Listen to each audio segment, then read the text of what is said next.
नमस्कार, मैं डॉक्टर मयूरी कोठीवाला हूँ, consultant obstetrics and gynaecology Jaipur से। आप सभी का आपके फेवरेट चैनल में स्वागत है। आज इस वीडियो में मैं आपको हाइमेनोप्लास्टी सर्जरी के बारे में इंफॉर्मेशन दूंगी। हाइमेनोप्लास्टी सर्जरी क्या होती है, किन कंडीशंस में करवानी पड़ सकती है, सर्जरी किस प्रकार से होती है और सर्जरी के बाद आपको किन चीज़ों का ध्यान रखना होता है। हाइमेनोप्लास्टी सर्जरी जानने से पहले हम ये जानते हैं कि हाइमेन क्या होता है। हाइमेन एक झिल्ली है, बहुत ही पतली झिल्ली होती है आपकी वजाइना के आउटर पार्ट पे। जो आपका योनि मार्ग है उसको बाहरी दुनिया से अलग करते हुए एक झिल्ली होती है, एक परत होती है जिसको हम हाइमेन कहते हैं। जब भी किसी लड़की का फर्स्ट इंटरकोर्स होता है तो ये हाइमेन फट जाती है या रप्चर हो जाती है। बिना इंटरकोर्स के भी हाइमेन रप्चर हो सकती है। जो लोग बहुत ज़्यादा फिजिकली एक्टिव हैं, स्पोर्ट्स खेलते हैं या फिर आजकल टैम्पून्स, मेंस्ट्रुअल कप्स, इन सब चीज़ों का प्रयोग बहुत ज़्यादा होने लगा है महिलाओं में। आपके पीरियड्स के टाइम पे अगर आप इन चीज़ों का यूज़ करते हैं तो भी आपका हाइमेन रप्चर हो सकता है। तो जैसा कि मैंने आपको ये कारण बताया, तो इससे आपको पता चल रहा होगा कि हाइमेन केवल इंटरकोर्स से ही रप्चर नहीं होती है, उसको रप्चर होने के बहुत सारे दूसरे कारण भी हो सकते हैं। तो इसीलिए मैं ये आप सबसे रिक्वेस्ट करना चाहूँगी कि किसी भी लड़की को उसके हाइमेन की प्रेजेंस या एब्सेंस से जज ना करिए कि वो वर्जिन है कि नहीं। ये बहुत बड़ा मिथ है हमारी सोसाइटी में कि अगर हाइमेन प्रेजेंट है तो वो वर्जिन है और नहीं है तो वो वर्जिन नहीं है, उसने पहले कभी इंटरकोर्स किया होगा। ऐसा बिल्कुल भी नहीं होता है। कई बार नेचुरली भी हाइमेन बचपन में जैसे आपका डेवलपमेंट होता है तो भी रप्चर हो जाती है, तो उस बेसिस पे आप जज करना छोड़ दीजिए। तो बात करते हैं हाइमेनोप्लास्टी सर्जरी की। हाइमेनोप्लास्टी, जैसे कि आपको इस वर्ड से पता चल रहा है, हाइमेन को रिपेयर करना, वापस से उसको उसके नेचुरल लुक्स देना, उसको हम कहते हैं हाइमेनोप्लास्टी। हाइमेनोप्लास्टी सर्जरी एक बहुत ही सिंपल सर्जरी है। उसको करने में आधे घंटे से 1 घंटे का टाइम लगता है मैक्सिमम, और वो लोकल एनेस्थीसिया में होती है। उसके लिए पूरा बेहोश करने की ज़रूरत नहीं होती, बस नीचे का पार्ट जो है उसको हम सुन कर देते हैं और वो सर्जरी आधे से 1 घंटे में हो जाती है। हाइमेनोप्लास्टी एक बहुत ही सिंपल प्रोसीजर है जिसमें आपके हाइमेन के टॉर्न एंड्स या फिर जो बचे हुए अवशेष हैं उनको हम आपस में सिल देते हैं वापस। तो बात करते हैं हाइमेनोप्लास्टी सर्जरी क्यों करवानी पड़ती है या लड़कियां क्यों इसके लिए ऑप्ट करती हैं, क्या ज़रूरत होती है हाइमेनोप्लास्टी सर्जरी करवाने की। तो हाइमेनोप्लास्टी सर्जरी उन एरियाज में कॉमन है जहाँ पे सोशल और कल्चरल बिलीफ हैं लोगों के कि लड़की का हाइमेन अगर प्रेजेंट है तो वो वर्जिन है और नहीं है तो वो वर्जिन नहीं है। तो इसीलिए कई बार पेशेंट्स मेरे पास आते हैं, यंग गर्ल्स आते हैं हाइमेनोप्लास्टी सर्जरी के लिए, उन्होंने कभी इंटरकोर्स किया भी नहीं होता है। उनको लगता है कि उन्होंने वो बहुत ज़्यादा फिजिकली एक्टिव रही हैं तो उसकी वजह से उनका जो हाइमेन टॉर्न हो गया है, तो कहीं उनको लोग जज ना करें शादी के बाद, तो इसीलिए वो ये सर्जरीज करवाती हैं। दूसरी तरफ कई बार शादी के बाद आपकी मैरिज हो चुकी है, आप सेकेंड हनीमून पे जाना चाहते हो, तो भी लोग प्रेफर करते हैं वापस से उसको फर्स्ट नाइट का एक्सपीरियंस लेने के लिए हाइमेनोप्लास्टी सर्जरीज करवाते हैं।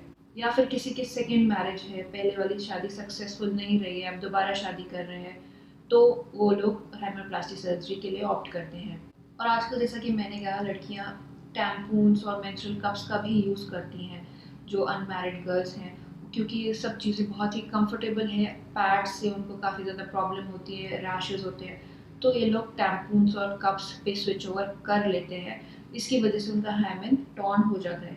तो अगेन वो उस जजमेंट से बचने के लिए ये हाइमेनोप्लास्टी सर्जरी के लिए ऑप्ट करते हैं।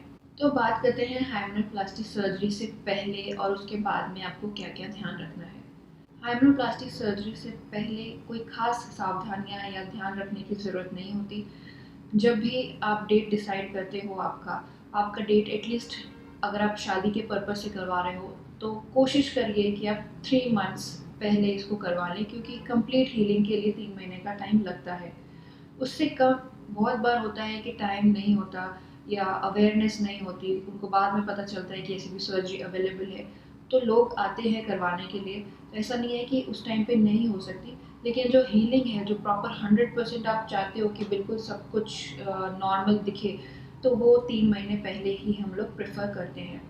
अदरवाइज 7 दिन पहले, महीना भर पहले भी पॉसिबल है सर्जरी करना, वो इमरजेंसी केसेस में हमें करना भी पड़ता है। सर्जरी से पहले कुछ खास इन्वेस्टिगेशंस की रिक्वायरमेंट नहीं होती, बस आपका हीमोग्लोबिन लेवल्स, आपको कोई इन्फेक्शन तो नहीं है, उसके टेस्ट ये होते हैं।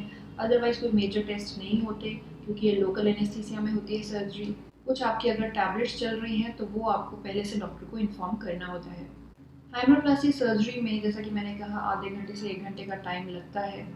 सर्जरी के अंदर हम एब्जॉर्बेबल सूचर यूज़ करते हैं। जो धागे यूज़ करते हैं वो अपने आप गलने वाले धागे होते हैं। उसके लिए आपको दोबारा आके कटवाने की ज़रूरत नहीं होती है उन थ्रेड्स को, वो अपने आप डिज़ोल्व हो जाते हैं 6 हफ्ते के अंदर अंदर। हाइड्रोप्लास्टी सर्जरी के बाद का जो केयर है, आफ्टर केयर, वो बहुत इंपॉर्टेंट है।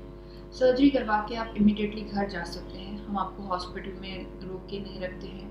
1 या 1.5 घंटे बाद जब भी आपका प्रोसीजर ख़त्म हो जाता है, फॉर्मेलिटीज़ ख़त्म हो जाती हैं, आपको हम दवाइयाँ समझा देते हैं कैसे लेनी है।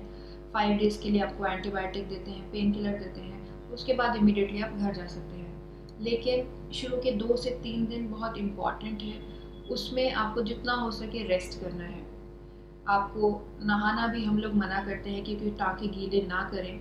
और टॉयलेट, आप पर्टिकुलरली अगर आपका इंडियन टॉयलेट है तो कोशिश करिए कि या तो आप कोई ऐसा स्टूल अरेंज कर लीजिए।